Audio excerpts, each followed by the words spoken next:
Okay, welcome back. What I want to do today is go from where we've been the last day here on these quadratic equations, and I want to give you a couple to practice and then show you a couple more challenging ones that we might run into. And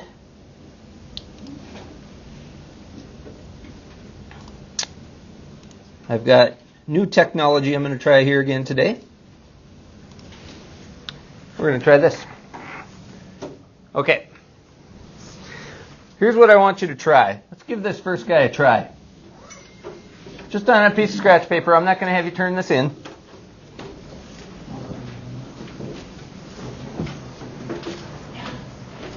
And if you're really fast at the first one, go ahead and try the second one. Trying to solve for x here.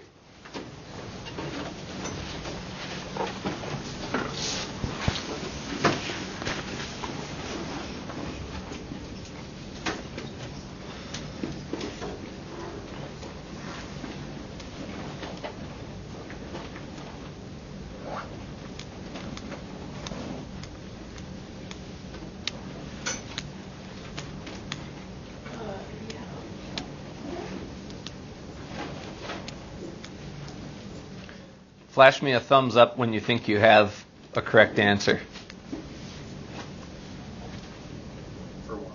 For number one. Just let me know. You can put your thumb down. I just want to see how long it takes everybody. Yep, for number one.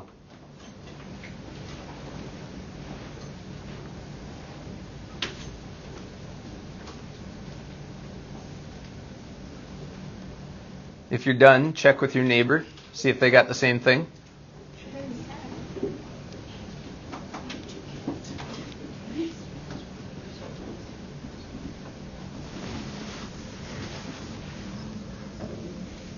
If I were solving this, the first thing I would ask myself is, obviously I can't take the square root of both sides because I've got an x squared and an x here, and just trying to take the square root is going to make a terrible mess. So what I would ask myself is, can I factor this? And I immediately write down two parentheses and set it equal to 0. And I know that if I were to multiply these two, it's going to be x and x. And then I just sit there and I stare at it for a second and mentally try to come up with what number times what number would give me -5 such that those two numbers would add up to 4. And can it be done? And then after a little bit of mental math, maybe you have to write the factors down, whatever. But if you get good enough at this, you can say, oh yeah, +5 and -1 multiply out to -5 and they add up to 4. So I'm home free. And if you don't trust yourself, you can always go back and multiply it together and see if you got back to where you started. That's a way to check your answer, right? So I could say, again, I need both of these guys to equal 0. So if this parentheses was 0, it'd be -5. And if this one was 0, it'd be +1. Therefore, my answers are -5 and +1. Comfortable? Not too bad? Okay, I want you to focus on the second one now. There's only one tiny difference between number 1 and number 2. The only thing I changed is I changed the minus sign to a plus sign. I want you to try to factor it. X times x gives me x squared. And now I need factors of +5 that add up to +4.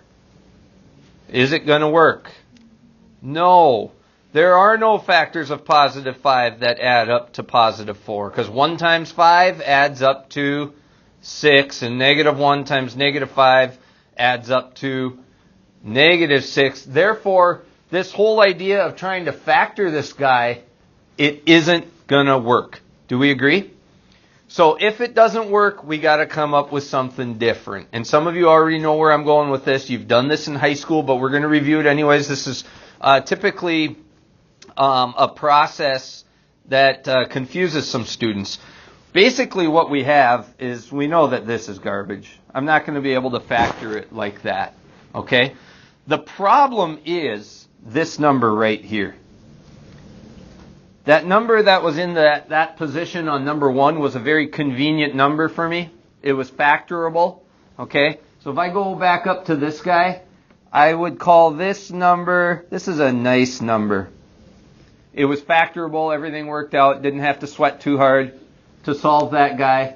But now when I go to this guy, I would say bad number. I would rather have a different number there. If I had a different number there, I could do this a lot easier, okay? So can I just change it? Well, that's not algebraically legal, right? We can't just change a number. But what we can do is we can move things around, okay? So what we're going to practice here is I'm going to rewrite the x squared and the 4x. And I'm like, you know what? I'd rather come up with a different number there. I'm just going to put a blank there for now. I'll fill it in later. I want to come up with a different number. And because I don't like this 5, I'm going to subtract him and move it over to the other side.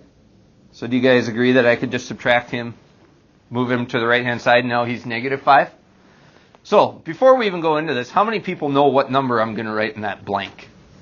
Does anybody know what number I'm going to write in that blank? It's not 16. 4. It's 4. Okay? And we're going to see how we're going to get there in a second. Now, keep in mind that if I write a 4 in that blank, or any number in that blank, we learned in algebra way back a long time ago, whatever we do to the left-hand side of an equation, we also have to do to the right-hand side of the equation to keep things balanced, right? So regardless of what I choose to write down here, do you guys agree I would have to write that exact same thing over here to keep my equation equal?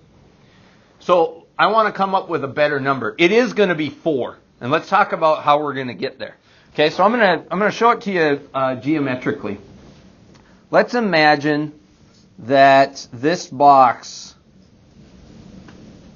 represented a length of x and a width of x. Okay? What would the area of that square be?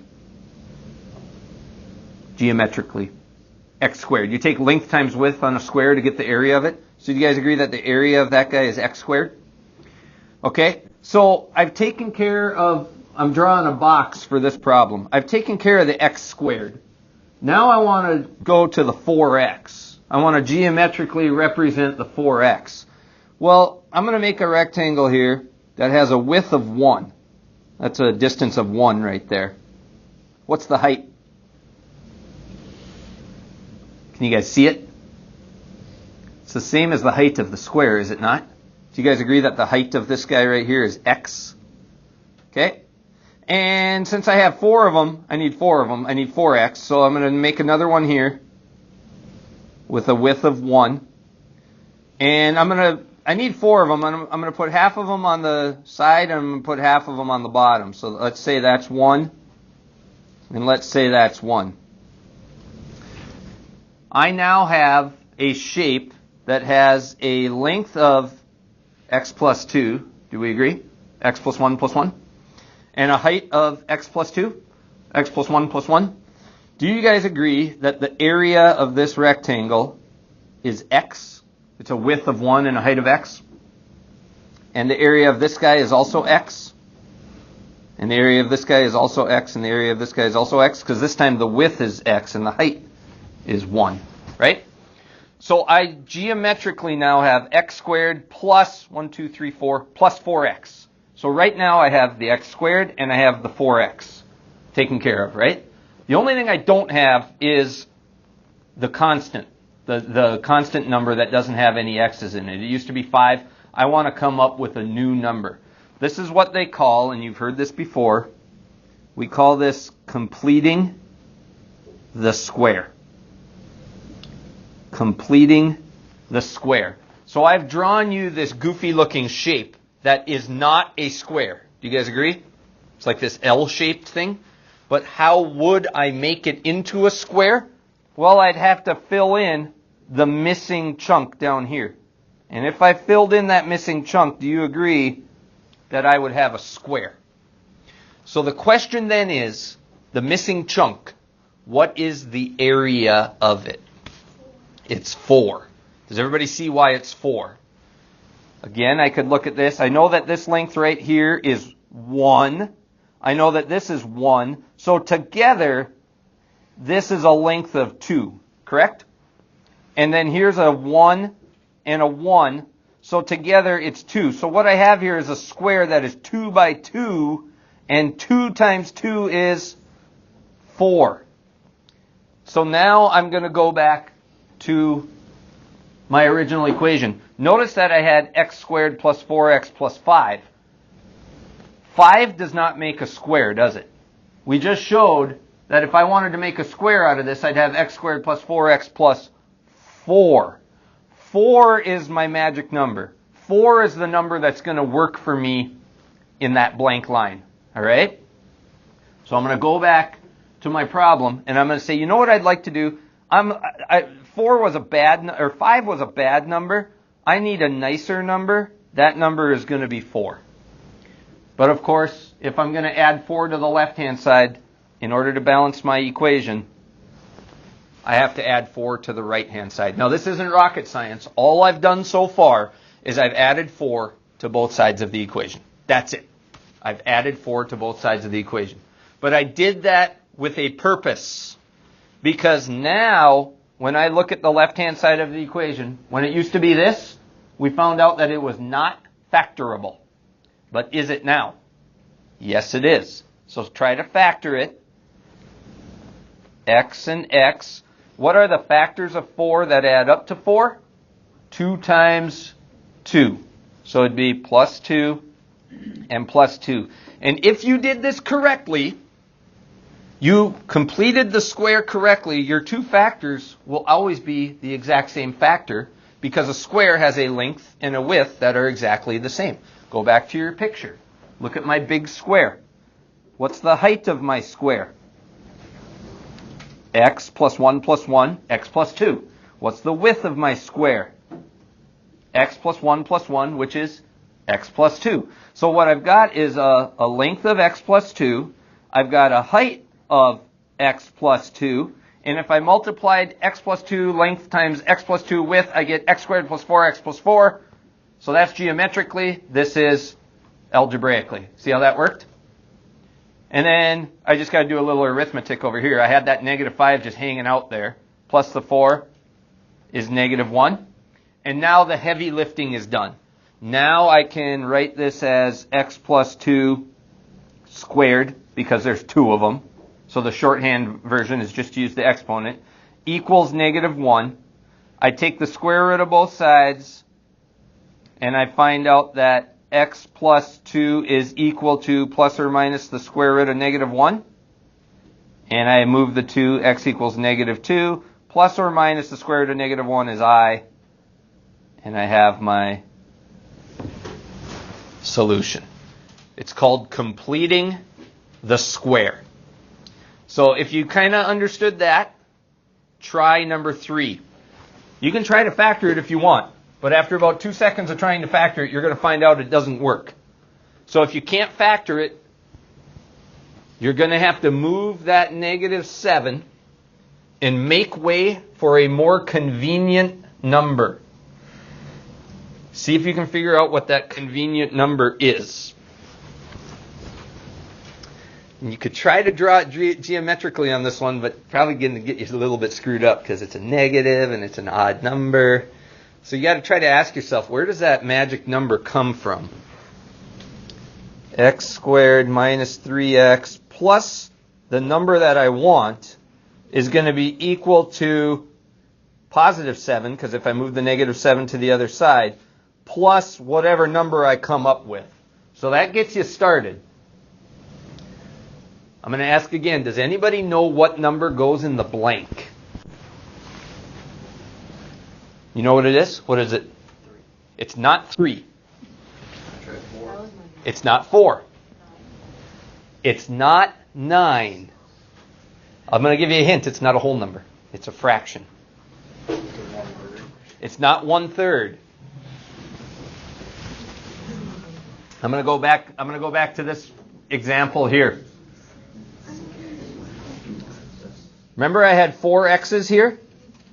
And I took my 4 x's and I drew them right here. Here was 1x, 2x, 3x, and 4x, right? See where my 4x's came from, those bars? That's when I had positive 4x. I did half of them over here, 2, and half of them down here. So 2 went here, 2 went here. Half of 4, half of 4. Well, this time I have a negative 3. So I need half to go over to the right and half to go on the bottom, right? So what's half of negative 3? Negative 1.5, or if I write it as a fraction, it would be negative 3 divided by 2, right? So if I were drawing a picture on this guy, it would look something like this. Over to the right, I would put negative 3 over 2. It's half of my x's, right? Half of them. And then down here, I would put the other half. Okay? And then notice the box when I completed the square. It's just the empty part, and it was this value times this value. Well, what's my box down here going to be? It'd be negative 3 halves times negative 3 halves, right? So what does that give me? What is negative 3 halves times negative 3 halves? 9 fourths, positive. So this box down here, 9 fourths. So what number am I going to write to complete the square? 9 fourths. What you're going to find out, the shortcut, you don't have to draw a picture every time. The shortcut is, it's always going to be half of this number squared. It's always half of it because half goes over on this box and half goes over on this box. And then if you take that length times that length, it's just that number times that number, which is squared. So negative 3 halves times negative 3 halves is 9 fourths. If you did that correctly, now you should be able to factor. And not only should you be able to factor, your two factors are going to be exactly the same. So what do I take times himself to get 9 fourths such that those two numbers are going to add up to negative 3 over 2? Well, we just did it 10 seconds ago. What number do you take times yourself to get 9 fourths? Negative 3 over 2. It's the number that we had right before we squared it, right? And now that's going to be equal to, now you just got to do some 6th grade fraction work here, right? Common denominator, that'd be 28 fourths plus 9 fourths if I change 7 into a common denominator. So now I've got x minus 3 halves squared, 2 of them, equals 37 fourths. Did I do that right?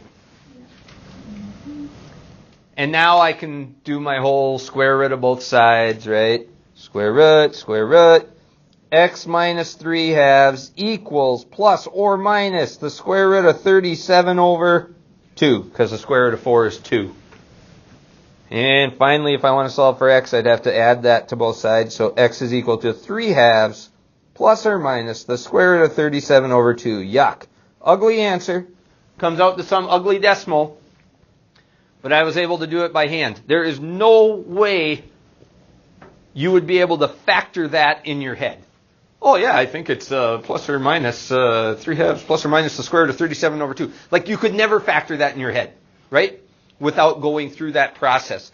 So I'm going to have you practice that process here today. I want you to open up your computers to Blackboard. And on Blackboard, go to where it says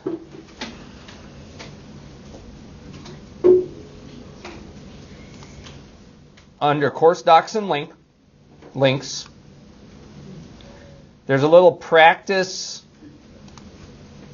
website for you.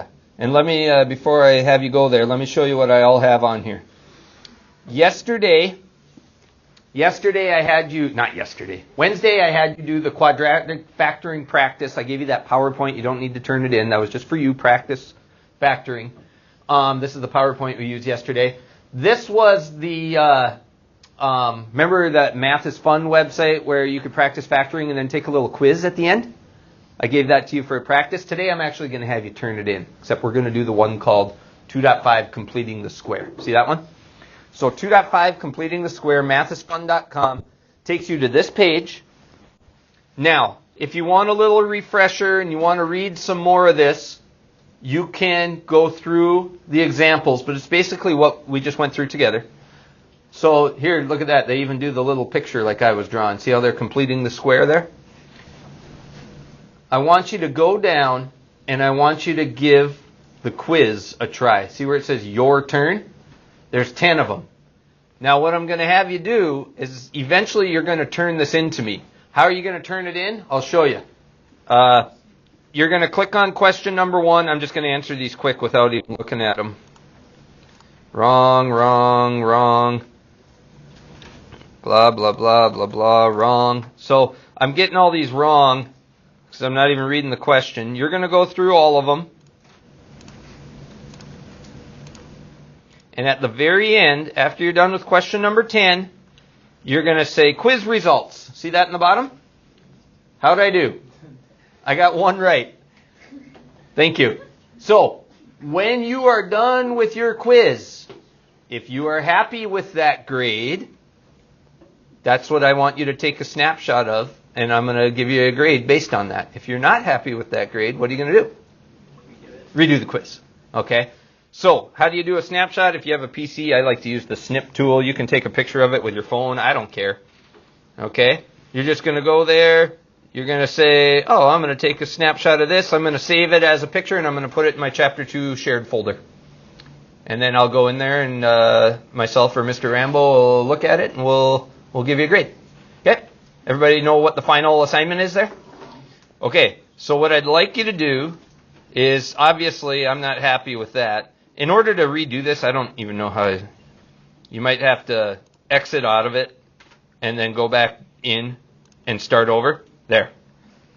Now I'm starting over. Okay? What I'd like you to do is obviously try to get them correct the first time around. See how you can do. So this first question, it's not even asking you to solve any equation. All it's saying is, what number should I tack on so that the square is completed? So it's basically just saying this. Plus what? What would be my nice number? And then it's not even asking you to solve. Okay, go ahead and just start working on this, at least the first 2. I'm going to stop you. I'm going to stop you when you get to number 3. Now, you can try number 3 if you want, but I think a few of you are going to hit a wall on number 3. But do the first 2. Oren's going to walk around and help you. He's a completing the square expert, so flag him down.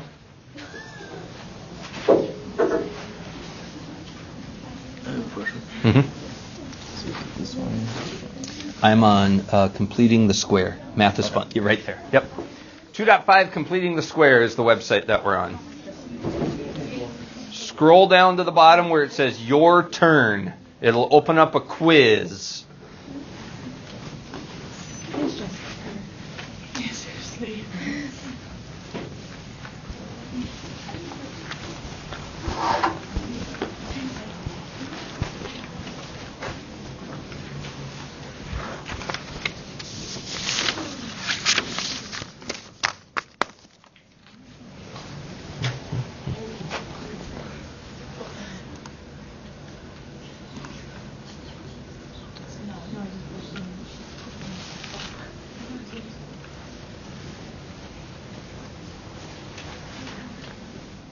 Draw a picture if you want, but if you get really good at, oh, it's just going to be half of that number squared, you shouldn't even need the picture. The picture is more just to give you an idea of why they call it completing the square.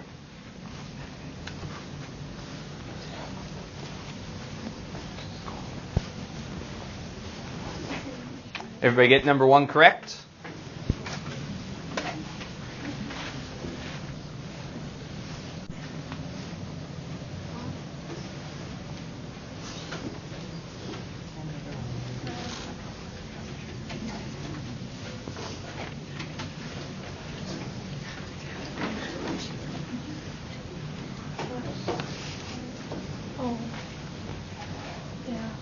you get the first two? No. So what are you going to do? Oh, sorry. I'm sorry. I'm locking on right now.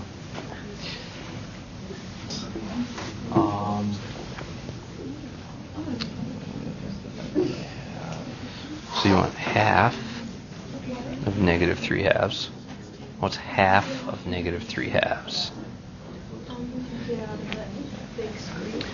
As you do this, my recommendation is to leave all of this in fraction form.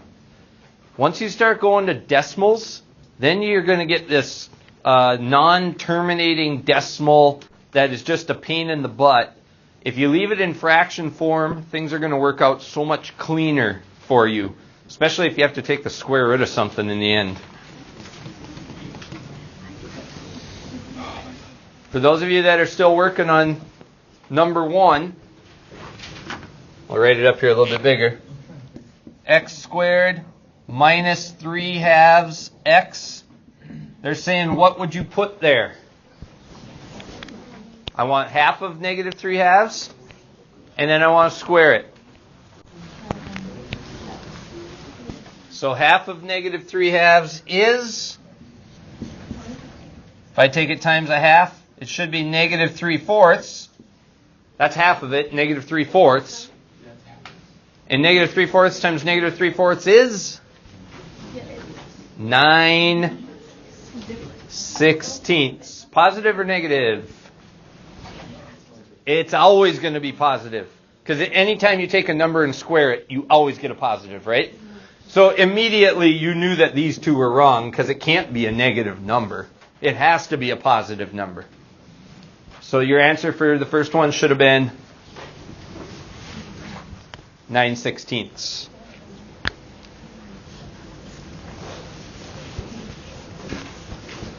Did anybody get number 3?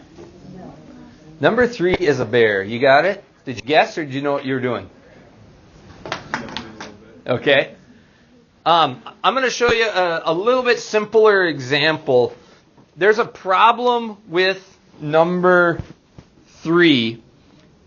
Notice that both number 1 and number 2 start with x squared. Okay? The problem with number 3, well, first of all, they use y, but that doesn't matter. It doesn't matter what letter we use. The problem with number 3 is they put a 9 in the front. And that screws up everything. Okay? So, if you encounter that, let's take a look. Let's take a look at this guy right here. Notice the difference between this and the other 2 or 3 that I did is that there's a 2 in front. It was always just an x before, right? Well, we can't complete the square when there's a 2 or a 3 or a whatever in front. We can only do it when it says x squared. Okay? So it's got to be a 1. So what I want to do is I want to get rid of the 2. So I'm going to factor it out. 2 times x squared. And if I factor a 2 out of there, it would be minus 3x. And then I'm just going to leave that negative 3 hanging out because I'm going to move him anyway. You guys cool with that? Okay. So now I'm going to go 2 x squared minus 3x. I want to add a more convenient number there, correct? I'm going to complete the square and I'm going to add some number there. And that's going to be equal to 3 plus some number. You guys with me? So I've got this set up to fill in my blank. I fill in the blank the same every single time. I look for my coefficient of x. I'm interested in half of it. And then I'm going to square it. Half of negative 3 is negative 3 over 2. That's half of it. And if I square that, I get 9/4. So my magic number, if you will, is 9/4. Are we good? So I'm going to put 9/4 in the blank. Here's where it gets a little tricky. Whatever I add to the left-hand side, I also have to add that to the right-hand side, correct? But I didn't add 9/4 to the left-hand side. It looks like I did. I actually added what to the left-hand side? 2 times 9/4. Remember that 2 that's still hanging out here? Do you agree that when I write a 9/4 in that blank, eventually I would have to distribute it? I actually added 9/4 twice. I did 2 times 9/4. Well, 2 times 9/4 is 9/2, or 18/4 if you will, right? So it looks like I added 9/4. I actually added 9/2. So over here I need to add 9/2. And now it should be equal, right? So now I can say 2 times, I should be able to factor this if I did it correctly. And this is always going to be, remember the 2 factors are going to be the same because the length and the width on a square are always the same. It's going to be x minus 3/2 minus 3/2. And then over here I got to do some arithmetic, right? 3 is the same as saying 6/2. I got to get a common denominator. So that's going to be equal to 15/2 on my right hand side. I just changed this 3 to 6/2. So over here now I have 2x minus 3/2 squared is equal to that. Now I can divide both sides by 2. Divide both sides by 2, so I have x minus 3/2 squared equals 15/2 divided by 2 is 15/4. Kind of a tedious process here. And finally, I'm ready to take the square root of both sides. X minus 3/2 is equal to plus or minus the square root of 15/2. X equals 3/2 plus or minus square root of 15/2. Yay! Finally. So how was that different than the first 3 that we did? It had that coefficient out front. So when you're looking at this number 3 on your quiz, the first thing you're going to have to do is get rid of that 9, right? So you got 9y squared. Let me write this one down. 9y squared plus 1.2y. It's saying what should you do to that guy to complete the square? Well, I got to get rid of the 9.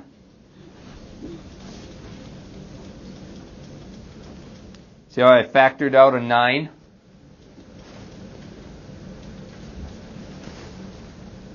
So now I've got y squared plus 1.2 over 9y plus blank. And I need to figure out what that's going to be. And I can tell you right now from working this one out that it's a pain in the butt. Because there's decimals and there's fractions. This is going to test your computational fluency. Can you go through an abstract problem step by step, keep all your work in order, make sound decisions? It's not easy. And that's why we're practicing it. So, your assignment is to complete that quiz, take a snapshot of it, and save it to your Chapter 2 shared folder. You can just call it, first name dot last name 2.5 complete the square quiz. Something like that. Something where we can easily identify what it is in your shared folder. Don't call it math picture. That doesn't work. Then everybody calls it math picture, and then it's hard to find. Okay? The other thing I want to show you on Blackboard is obviously if you want to rewatch today's class video, you guys know where to find that, right? However, if you don't like listening to me, which would be hard to believe, but if you don't, notice what else I put up here. Here's a short video visualizing complete the square in the quadratic formula. This is a YouTube video made by some guy. Okay, so you can watch that. That one's 9 minutes long.